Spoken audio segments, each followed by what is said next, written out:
All right, what's going on, guys? Today, we're going to be going over my favorite cues for each body part to maximize tension on the targeted muscle.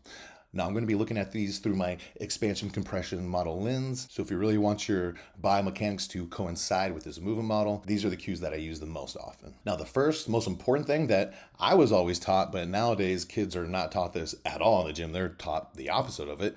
But I was taught how to maintain a stack and how that's important to transfer force optimally. Is going to promote joint centration if you fall into that line of thinking. It's going to allow you to put the most tension on the targeted tissues with the least going to the supporting structures. It's also what's going to help promote the necessary expansion during a lot of movements. You have to have that stack to facilitate that. And so this is how most people kind of walk around in the gym environment. They are pretty far forward. They have a lot of the weight on the front of their foot. Their center of gravity is forward. So first thing we want to do is bring your weight back to your heels and your inner contact point on your foot, which is going to be that first med head. So we have these two contact points, the inner heel and the first metatarsal head. That's where you want the weight to be for most everything. And so we're going to shift back and put the weight there. As we do that, that's going to get rid of a little of the anterior tilt on its own. We want to exhale and get the ribs to drop naturally at the end of that exhale, which would be right here after this exhale. That's the stack. The ribs just dropped, and I didn't crunch. I didn't lose any height.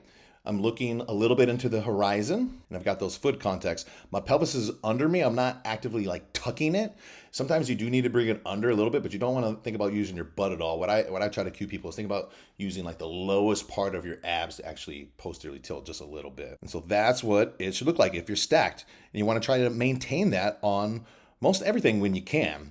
So if you're on like a machine, like a hack squat, say, and you want to keep your stack, well, something you can do for reference is make sure that you've got the SI joints have equal pressure on the pad, and that can ensure that you're still stacked and your ribs aren't flaring.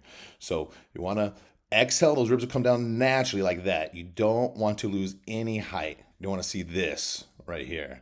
That is not a stack. That is your outer abs doing too much. We want the deep things, your internal obliques, your transverse. We want those to be what's stabilizing. So a lot of times I will try to facilitate a stack when I'm working out. That may mean doing like a hook line bench press. I like to play with that a lot. It may mean elevating my feet if I'm doing like an incline press or something with dumbbells. Now, I mentioned how you have those two contact points. That's a part of it. The other parts are going to be, like I said, getting the ribs to drop naturally and to just slightly look in the horizon on pretty much everything we're doing. If you can kind of just keep these few things in mind and do nothing else but this, just think about keeping your stack, your foot contacts, your head, your ribs, your pelvis, and your hands. If you can think about keeping things here and here when you're doing work, you pretty much don't have to think about anything else. If you keep pressure there, you keep pressure on your feet, ribs are controlled, so you're stacked, you're looking at the horizon, that'll take care of 90% of everything. So if you don't want to dive in to the deep craziness that I get into, you don't really have to, especially if you're not trying to problem solve and work on someone's injuries. If all you're trying to do is optimize tension,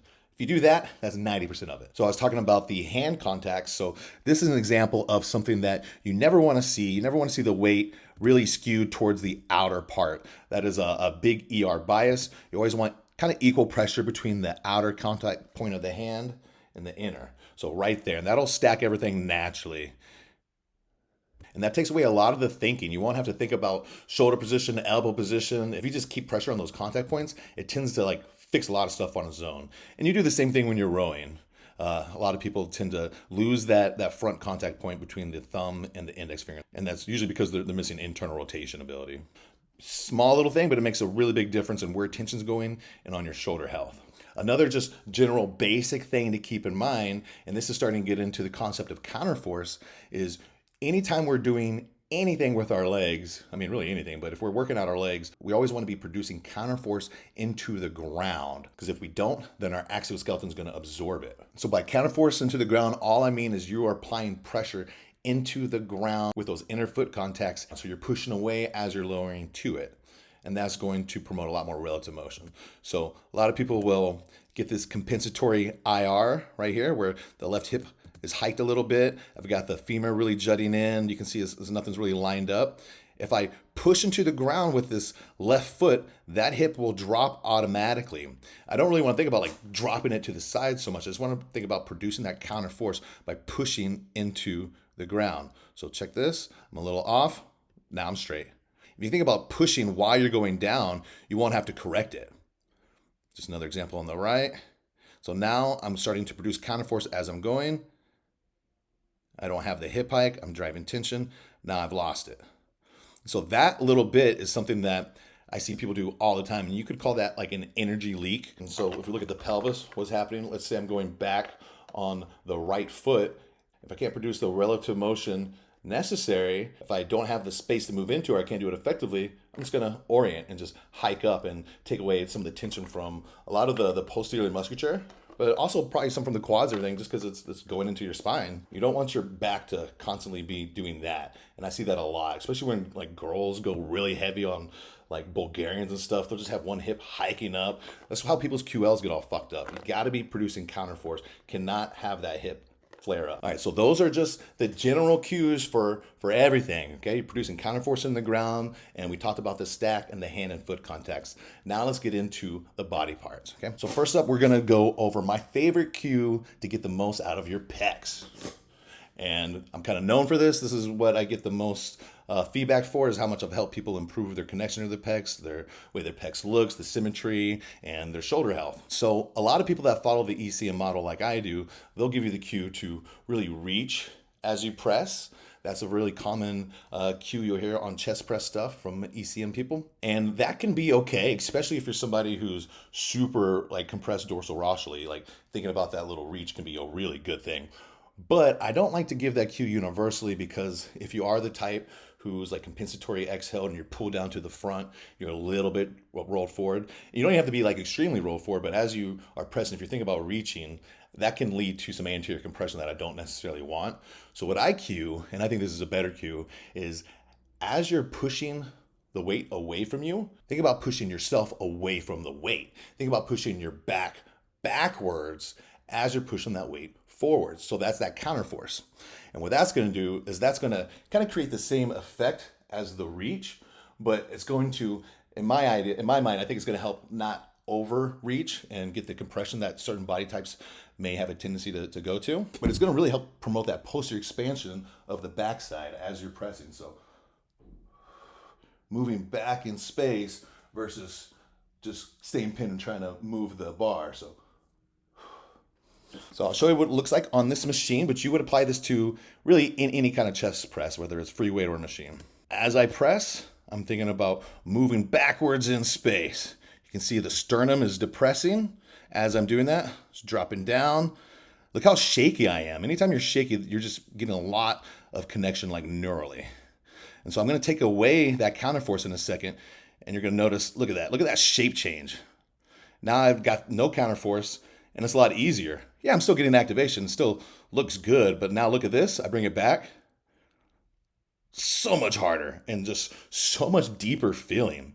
When you use these cues that I'm giving you, you'll feel so much in the muscle. You won't feel it anywhere else. Like ever since I started completely training this way, maybe like 3 or 4 years ago, I haven't felt a joint at all. And I feel like my muscles got beat with baseball bats for like 2 or 3 days afterwards. So I have to go pretty low volume. I really think this is the way to maximize tension on your muscle without having like any wasted energy. Because even though this is like incredibly fatiguing on my actual like muscle tissue, I don't feel like fatigued in the sense that I'm putting a lot of my axial skeleton with anything I do.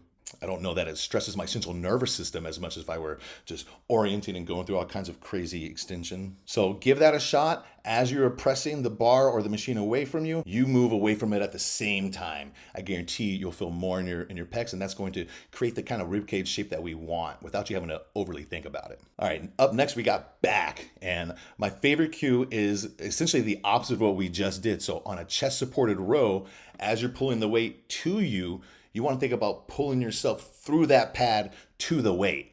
So again, more counterforce. And this is going to do the same thing as it did on the bench press. It's going to create the shape that we want for the rib cage to maximize tension on the target muscle. And so this is me thinking about really pulling my body through there as I row. And this isn't a heavy weight at all, but I feel this like so much. And there's a real subtle difference when you stop the counter force. Still got a lot there. Now I don't have it. And it is just so easy. And it's a subtle difference between that and this, but it's a huge difference in what you feel. And you're not doing like a shortened range of motion or anything. You're still getting full retraction, you're just not coming off the pad at all. And even though I'm not really even coming off the pad, I'm just not producing that counterforce. This is way harder. You can literally see the difference in my muscles working and in my face too when I produce counterforce versus when I don't produce it. And so every single exercise I do when I'm going to failure, I end up pretty shaky on the last couple reps. And I think that's always a good thing. So this is my favorite cue for your back. Give it a shot and see if you don't connect really well to your rear delts and to all the retraction muscles between your shoulder blades. I guarantee you'll feel them more. All right, so up next we got quads. And my favorite cue for quads comes from producing counterforce again on a leg extension. And so I actually kind of like to scoot myself a little further forward on these than the normal setup might be. And before I start lifting up my feet, I'm already pushing down into the pad with my hamstrings. I'm producing some hip extension force. And me and Eric Seifert actually talked about this on one of our podcasts that we did as well, how hip extension is paired with knee extension. But a lot of times when you see people doing the leg extension, they're going into hip flexion as they're going to knee extension. You can really see the difference between when I'm producing counterforce to where I'm not, just like on all the others. So I'm driving down hard.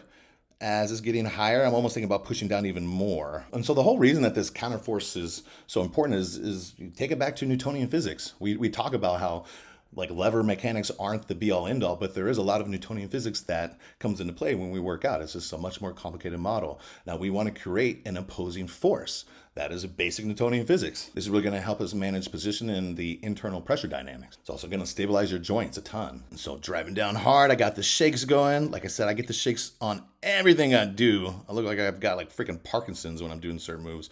All right, and now still going. Look at that. All right, I think I'm going to take it away on this one. Nope, still producing counterforce. Look at that, freaking convulsing. All right, now I think I take it away.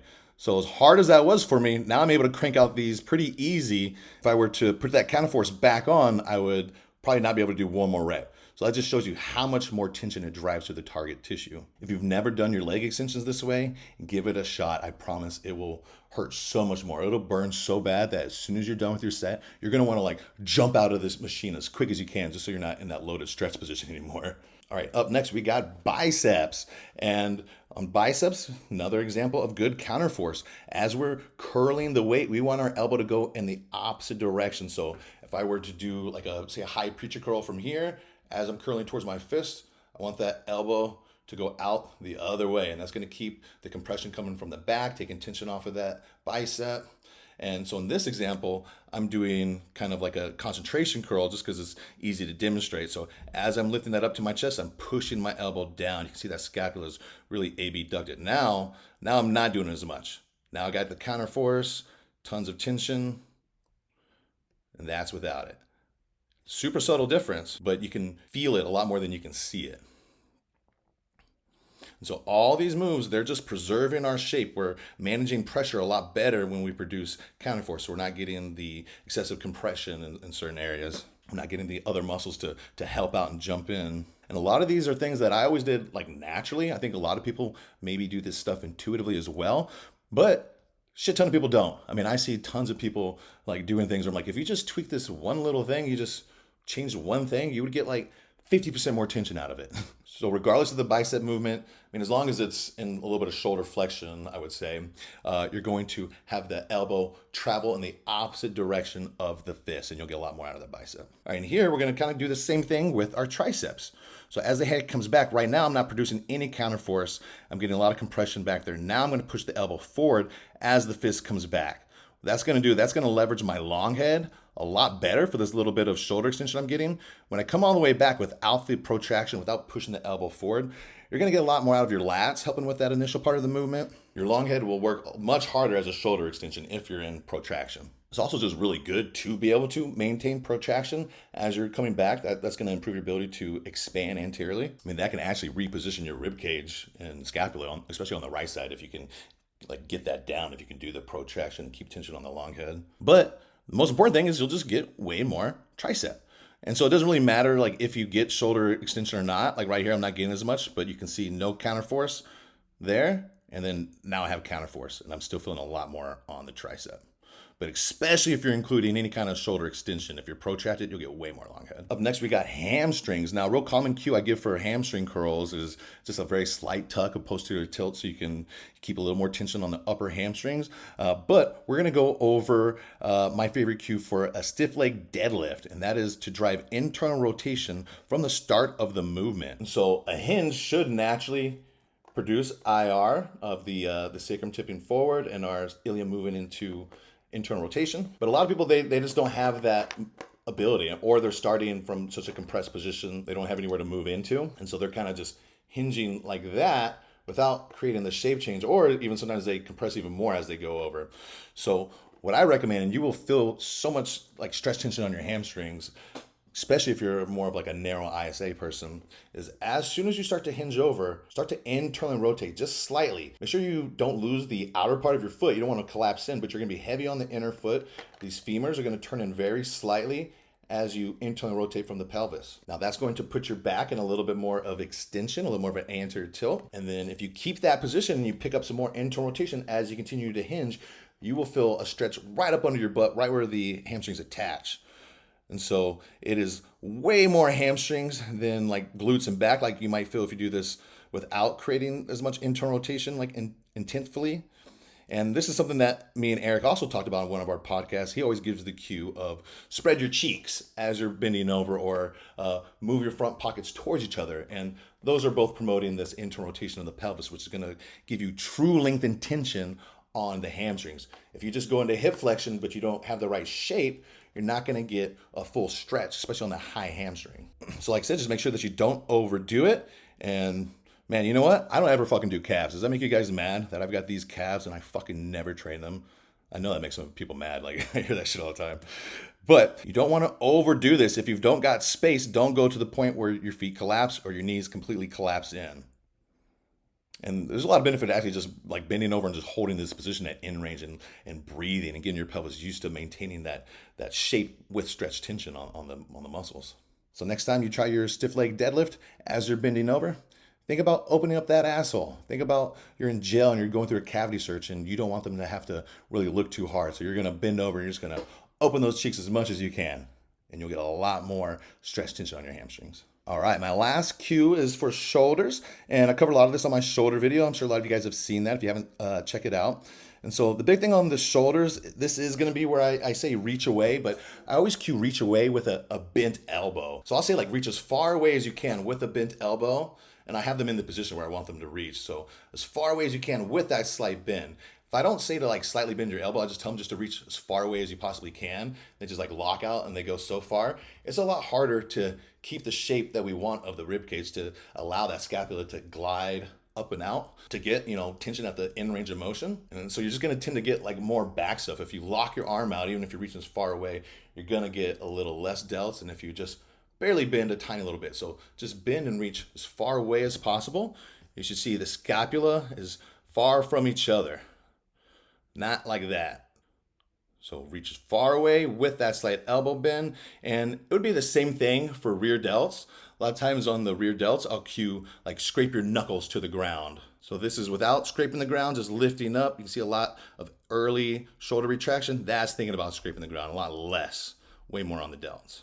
All right, so those are my favorite simple cues that you can think about to help facilitate the shape that we want and to help to get the most tension on our target area. Not only that, it's going to put you in the best joint position. It's going to make sure you don't create a lot of excessive and unnecessary compression or orientation strategies. All these should really help you improve your mind-muscle connection.